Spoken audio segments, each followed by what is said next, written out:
palavra de hoje é Romanos capítulo 8, versículo 15. Romanos 8, 15. Veja bem, nós vamos entender o que a palavra diz, porque a palavra nos chama, aqui em Romanos 8, 15, de filhos, né? Diz que nós somos filhos. E o que significa ser filho? Sobretudo na linguagem da Bíblia, porque era uma época ainda na qual a escravidão era real, quando um senhor ali tinha um escravo, o escravo não tinha o mesmo tratamento do filho, né? Porque o escravo não era filho, e o filho, obviamente, na casa do pai era livre, né? Diferente de um escravo. Então prestemos atenção.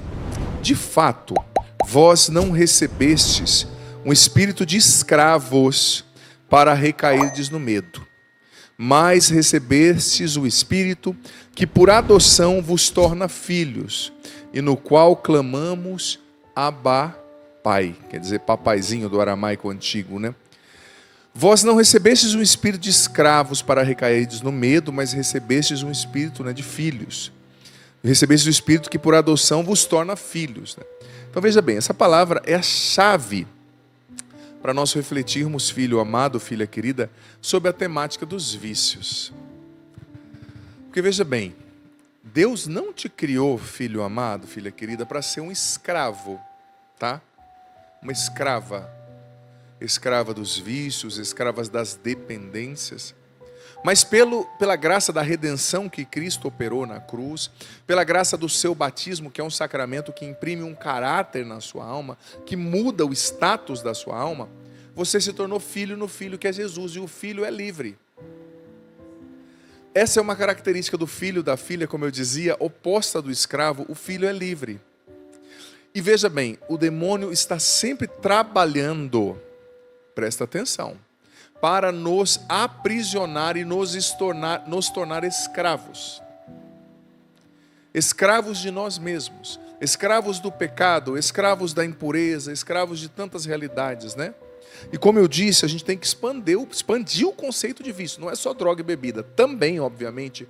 Mas, por exemplo, tem pessoas que são viciadas em jogos, em compras, viciadas na dependência afetiva, emocional. Pessoas viciadas no vício da aprovação dos outros, são viciadas. Se alguém não elogia, não aprova, a pessoa surta. Pessoas viciadas na impureza, na depravação, na pornografia. O vício digital, gente. O vício em anabolizantes, em açúcar que vicia, né? Em farinha branca, vício na aparência perfeita. Quantos vícios a gente poderia dizer aqui, né? Vício é o que rouba a sua liberdade. É uma paixão. O que move o vício, dizia Santo Tomás de Aquino. Uma paixão. O que é uma paixão? É um afeto. Mas é uma paixão desordenada. É um afeto deseducado. Por quê? Porque ele se volta contra aquele que o tem. Quem aqui já ouviu falar da síndrome de Estocolmo? Já ouviu falar? A síndrome de Estocolmo é aquela síndrome caracterizada, por exemplo, por uma pessoa que é sequestrada e se apaixona pelo sequestrador. Todo mundo que cai nas amarras, nas garras de um vício, está vivendo a síndrome de Estocolmo espiritual. Ela foi sequestrada pelo vício, né? E se apaixona por ele. É um afeto desordenado, né? E, gente, o inimigo, o mal, está sempre tentando roubar a sua liberdade. Olha, eu te faço uma pergunta. O que te aprisiona hoje? O que você gosta muito, que você não consegue ficar sem? Veja bem, eu gosto de muitas coisas, mas quando eu vejo que eu não consigo ficar sem aquela coisa, eu chuto. Sinceramente falando, porque eu sei que a minha liberdade vale o preço de cada gota do sangue de Jesus. Eu já contei pela TV que eu tive uma história de drogadição, tantas coisas, e depois eu percebia que o meu cérebro ia querendo buscar outras válvulas de escape para manter o mesmo ciclo do vício. E chegou uma época que eu estava tomando 12 cafés por dia, você acredita? Quando eu percebi, eu falei, quer saber de uma coisa? Isso não vai mandar em mim, o café é maravilhoso, tá? Não falando que seja ruim, mas o estímulo dopaminérgico que ele realiza no cérebro tem um pouco a ver com o estímulo da droga, por exemplo, não é? Não estou falando que seja o mesmo, mas tem muito a ver. Quem estuda isso sabe o que eu estou falando. Eu falei, quer saber de uma coisa? Eu não tomo mais café. Faz quase 2 anos. Ai, padre, foi muito radical. Para mim serviu, porque eu quero ser livre. Eu não quero ser escravo de qualquer coisa. Então chutei. De vez em quando eu tomo, quando eu estou fora do país, às vezes um café descafeinado, mas que é café descafeinado e um copo d'água é a mesma coisa. Só para enganar, sentir o cheiro, muito raramente, né? Se você me vê tomando, pode ter certeza, é descafeinado. Mas mesmo assim, 2, 3 vezes no ano, sabe? Não é frequente, né? Porque para mim eu vi que não dá. Eu vi que aquela coisa, por quê? Porque eu tenho um histórico, tá? Talvez você não seja assim, mas eu tinha um histórico de dependência, né? Então eu percebi que o meu cérebro está buscando. Então hoje eu estou sempre atento, sempre rezando, vigiando. Quando eu vejo que alguma coisa está querendo roubar a minha liberdade, gente, eu não penso 2 vezes, eu vou com os 2 pés na testa. Como Jesus disse, se o teu olho te leva a pecar, arranca-o. Você tem que ser radical contra não ser esse doente com essa síndrome de Estocolmo, te apaixonando por quem te sequestra, se apaixonando, por quem te sequestra, né? Que é o vício. Então veja bem, o vício nos sequestra mesmo. Psicologicamente, né, ele sequestra aquilo que é a nossa via dopaminérgica, na via do prazer, né, da descarga do prazer, né? E ele nos torna escravos daquele prazer, né? Tem muitas pessoas que dizem, eu não consigo viver sem beber. Olha, me perdoe, você é um saco de batata. Você é um fraco, uma fraca, com todo respeito e carinho, mas é a martelada que eu estou dando mesmo. Não tiro nenhuma palavra. Porque você não precisa disso, meu filho. Isso que você está bebendo, usando, vai te fazer bem o dia que você falar assim, olha, eu gosto disso, mas se eu quiser eu fico 3 meses sem. Mas não é só falando não, tá? Porque tem muito cara de pau que diz assim, se eu quiser eu paro de beber. Está falando isso há 40 anos e está morrendo de cirrose. Não, tem que decidir. É bom, mas não te escravizando. E você sabe que os especialistas dizem o seguinte, que o vício, ele gera um ciclo na nossa mente, né? É chamado de ciclo vicioso ou circuito viciante, né? Sequestrando a via dopaminérgica da descarga do prazer no cérebro, né? Ele gera um circuito dentro de você. E eu já vou falando hoje, o tema hoje é estratégias vindas de Deus para vencer o vício, né? Eu vou falar de algumas. Mas uma estratégia é entender que tem um circuito na sua mente. Por exemplo, o vício da droga, o vício da bebida, o vício da pornografia, o vício do comer demais, do comprar demais. Tem um circuito dentro de você. Um circuito. Então, como você destrói um circuito? É simples. É a mesma lógica da ponte de Safena, né? A veia do coração está entupida, o médico cardiologista intervém para construir um outro circuito, deixando aquele circuito, aquela veia que estava entupida e comprometida de lado.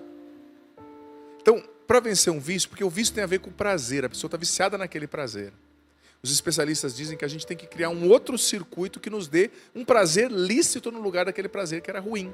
Por exemplo, esses dias eu ouvi a história de um rapaz que bebia muito, comia muita tranqueira, vivia comendo miojo e salsicha, daquela da Turma da Mônica. Mas ele começou a... Porque, gente, quem tem noção, né?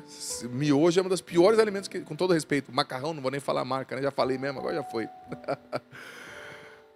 É um alimento que não te acrescenta em nada. Não tem proteína, não tem quase nada. É um alimento processado em geral. E ele bebia, fumava e comia só tranqueira. Eu ouvi ele dizendo, né? Então ele falou, olha, eu comecei a correr. E a corrida, né? Quando você chega a um nível ali da corrida, da descarga, da liberação da serotonina no seu cérebro, aquilo te dá um prazer, um contentamento. Então ele disse que ele foi substituindo o prazer mórbido da bebida, do cigarro, da comida errada pela corrida. E chegou uma hora, olha que interessante como é, né? Que os 2 circuitos começaram a conflitar no cérebro, no coração dele. Por quê? Porque ele corria, mas ele não conseguia evoluir por causa do cigarro, da bebida. Chegou uma hora que ele não conseguia correr mais. Então, os especialistas dizem que quando começa esse conflito na cabeça, né? Circuito bom com circuito ruim, é um ótimo sinal. Sinal que o circuito velho já está perdendo espaço, né? E ele conta que ele parou de beber, parou de fumar e hoje corre. Claro, você pode substituir o vício, o circuito do vício, por muitos outros circuitos positivos. Por exemplo, eu substituí na época o circuito do vício pelo circuito da oração. E existe, quem reza, quem tem vida de oração, sabe que existe um prazer, uma alegria, um gozo espiritual, algo que vem de dentro depois que você reza, quando você termina um rosário, quando você faz uma adoração, né? Eu substituí. Substituí também na época por outros prazeres, outras amizades. Porque Deus não é contrário ao prazer, tá? Existem muitos prazeres bons. Só que tem prazeres que são ilícitos e que escravizam. Romanos 6, 23. O salário do pecado é sempre a morte. Mas se você muda o ciclo, por exemplo, eu tinha o ciclo de falar mal dos outros, agora eu vou criar o circuito, o ciclo de rezar mais, de segurar a minha língua, porque, gente, uma coisa que contamina é fofoca, né? É acusação, é difamação. Então, eu guardo a minha língua, eu vou substituindo hábitos, né? Isso é muito importante. E veja bem, falando ainda dos hábitos importantes, interessantes, para a gente vencer o vício. Olha, em primeiro lugar, já falei aqui da vida de oração e ratifico. Sem vida de oração, ninguém vence vício, ninguém se equilibra. Porque chega um ponto, filho ou filha, que nós não temos força para vencer aquilo que nos desestrutura e nos arrasta para baixo. Santo Agostinho falava da nossa natureza concupiscente, decaída, que tende ao pecado. Há um conflito entre carne e espírito em nós. E se você não reza, você se torna cego para perceber o circuito do vício. Se você não reza, você se torna cego para perceber o mecanismo do vício e você não tem força. Chega uma hora que simplesmente você não tem força, sabe? É sinceridade. A gente chega um momento que a gente vê que a gente não consegue ir para frente nem sair da situação. Então é preciso rezar, é preciso ter rotina de oração, é preciso se determinar. A oração precisa ser uma prioridade. É preciso se determinar nesse sentido. Então é preciso ter uma vida imersa em Deus. Olha, eu não teria vencido os vícios da minha vida se não fosse uma vida imersa em Deus. Eu não teria, ao menos, percebido que o café e outras coisas estavam querendo roubar a minha paz, a minha liberdade, se eu não estivesse rezando. Se eu não estivesse cultivando uma intimidade com Deus. Mas veja bem, deixa de ser preguiçoso, preguiçosa e dar desculpa e começa a rezar de verdade. Sabe, você tem tempo para aquilo que é prioridade para você. Se você não reza, é porque você é um católico preguiçoso, ou um cristão preguiçoso, ou de outra religião que seja que está ouvindo aqui, preguiçoso. E está arranjando desculpa, porque Deus não é uma prioridade para você. Porque se Deus fosse uma prioridade na sua vida, você rezaria pelo menos meia hora no seu dia. Se você não reza meia hora no seu dia, o seu catolicismo, a sua fé, o seu cristianismo é fake, é uma mentira. Porque não tem como ser cristão sem rezar. Não tem como ser livre sem rezar. Não tem como viver a autonomia emocional e psicológica dos vícios sem rezar. Então, o que você reza? Ah, padre, eu penso em Deus. Até o diabo pensa em Deus. Você precisa fazer coisas concretas. Você precisa pegar o seu texto e rezar. Você precisa ir à igreja visitar o Santíssimo. Você precisa abrir a Bíblia e ler e responder aquela palavra. Você precisa ter o seu momento com Deus. E a gente precisa ter o nosso momento pessoal. Ah, eu vou à igreja no grupo, eu rezo com a minha esposa. Tudo isso é lindo, mas e a sua intimidade pessoal? Se você não reza todo dia, Deus não é uma prioridade para você. Para de arranjar desculpa. Para de ser um católico meia boca. Um cristão fake. Você não vai ser livre se você não rezar. Então, primeiro passo, rezar. Segundo passo, para você combater um vício. Isso é sabido de muitos de nós. A humildade. Porque quando a gente tem um vício, a nossa tendência é esconder, né? É não falar, porque tem vícios que nos humilham, vícios carnais, por exemplo. Mas a gente tem que ter a humildade de buscar ajuda. Para vencer um vício, muitas vezes a gente precisa ser acompanhado, sabe? Acompanhada. A gente precisa de ajuda. Sozinho é difícil. Então buscar ajuda, às vezes terapêutica, espiritual. Buscar oração. Eu gosto tanto de receber oração, né? De rezar por alguém, de receber oração. Deus faz tanto. Quando um irmão impõe as mãos e faz uma oração para nós, no poder do Espírito Santo, né? Então pedir ajuda é importante. Vida de oração, eu já falei, é importante. Sabe o que mais é importante? A gente buscar, amado filho, amada filha, a motivação certa. Veja bem, ninguém vence vício sem motivação. Motivação é diferente de vontade. Ah, eu tenho vontade, padre, mas não consigo. Não. Motivação é diferente de vontade. O que é motivação? A palavra motivação é óbvia, ela vem de motivo. Para ter motivação, você tem que ter um motivo, uma razão para fazer aquilo. Geralmente, quando eu atendo alguém que está num vício, na droga ou qualquer outro vício, eu pergunto: Pare e pensa por alguns segundos e me responda. Como seria a sua vida sem esse vício? O que você teria que você não tem hoje? O que aconteceria de bom que não acontece hoje? O que mudaria positivamente na sua vida? Aí a pessoa pensa, ela, nossa, padre, eu dormiria melhor, eu seria um melhor pai, eu estudaria, eu poderia conquistar aquele sonho de passar no concurso, eu teria mais saúde, eu viveria mais, eu poderia conversar mais com a minha esposa, deixando esse vício digital de estar sempre no TikTok, no WhatsApp. Então isso já vai dando uma motivação para a pessoa, sabe? Porque o ser humano é movido à motivação, não adianta. Então eu preciso buscar uma motivação para vencer o vício. Para e pensa, o que o vício que você tem, talvez vício escondidinho, que só você sabe, que é até vergonhoso de mencionar, que você não consegue ficar sem, isso está roubando coisas de você. Ai, padre, não está não. Olha, eu digo para você, talvez você não veja o que ele está roubando porque você está rezando pouco. Porque do ponto de vista espiritual, todo vício faz você andar para trás, faz você assumir uma identidade de escravo, de escrava. Sendo que Jesus morreu na cruz para te dar uma identidade de filho, de filha, de livre, né? Então, busca motivação na palavra de Deus, né? Tem palavras que são maravilhosas, que motivam a gente.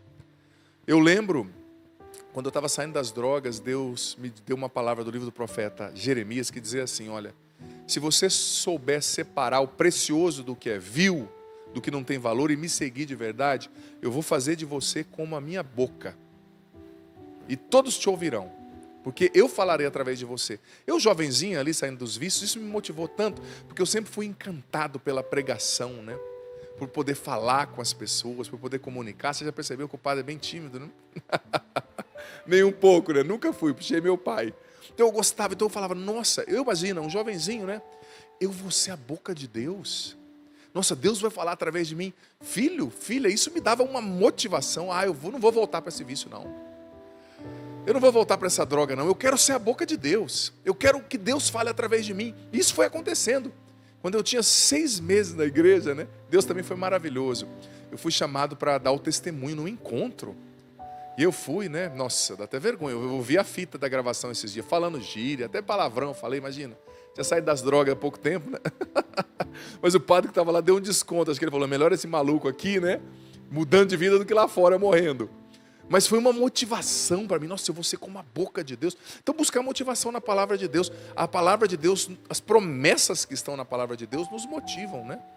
Eu lembro quando eu li pela primeira vez, que é aquela passagem que eu amo muito, Jeremias 29:11, desculpa. Eu sei bem os projetos, o plano que eu tenho para vós. É um projeto de felicidade, não de sofrimento, dava-vos um futuro, uma esperança. Eu me apegava nessas palavras, isso me dava uma motivação. Eu me apegava nas promessas de Deus, na sua palavra, sabe? Isso me ajudou a vencer o vício lá atrás e a me manter, né? Limpo, como a gente costuma dizer, né? Careta, como fala na gíria.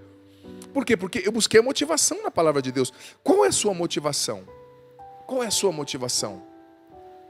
Olha, eu digo para você, você pode não ver, mas esse vício está roubando muita coisa da sua vida. Esse celular aí é você mesmo, você.